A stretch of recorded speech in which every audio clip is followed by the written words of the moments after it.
चेका bridge में भारी, रास रचेगा ब्रिज में भारी, हमें दिखाओ प्यारे गोकुल में आ गए हो, गोकुल में आ गए। एक दिन वो बोले भंडारी बनकर ब्रिज किनारे, गोकुल में आ गए हो, गोकुल में आ गए।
गोकुल में आ गए हो, गोकुल में आ गए।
चूड़ा पहन के साड़ी चाल चली मत वाली, गोकुल में आ गए हो, गोकुल में आ गए।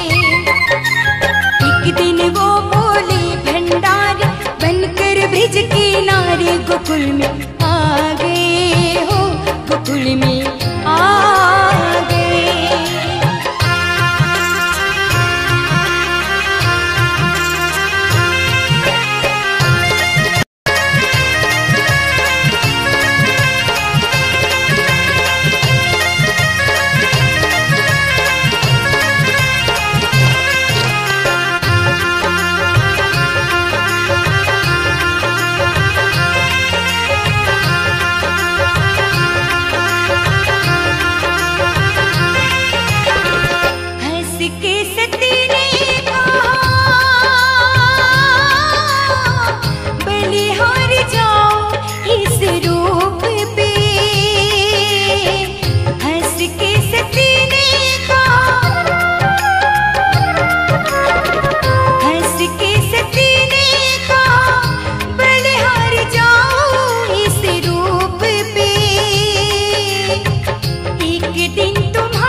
तुम्हारी बारी, गोकुल में आ गए हो, गोकुल में आ गए। एक दिन वो गोकुल में आ गए हो, गोकुल में आ गए।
सिर से चुनरी मुस्काई गिरधारी गोकुल में आ गए, गोकुल में आ गए। एक दिन वो बोले भंडारी बनकर ब्रिज किनारे गोकुल में आ गए हो, गोकुल में आ गए।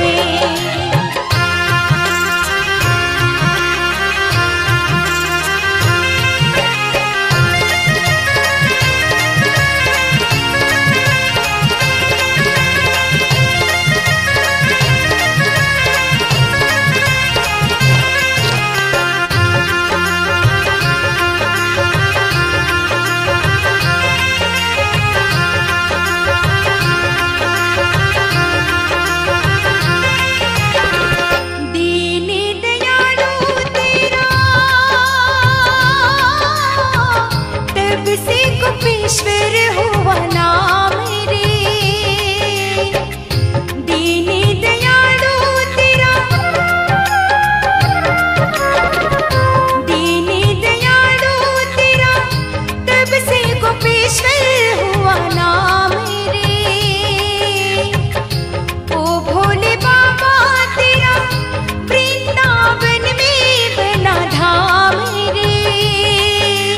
तारा चंद कहे त्रिपुरारी, तारा चंद कहे त्रिपुरारी, रखियो लाज हमारे गोकुल में आ गए, गोकुल में आ गए। एक दिन वो बोले भंडारी बनकर ब्रिज किनारे गोकुल में आ गए हो, गोकुल में आ गए। पार्वती जी मैना के हारे, पार्वती जी मैना के हारे, ना मानी त्रिपुरारी गोकुल में आ गए हो, गोकुल में आ गए। एक दिन वो भोले भंडारी बनकर ब्रिज किनारे गोकुल में आ गए हो, गोकुल में आ गए, गोकुल में आ गए हो, गोकुल में आ गए, गोकुल में आ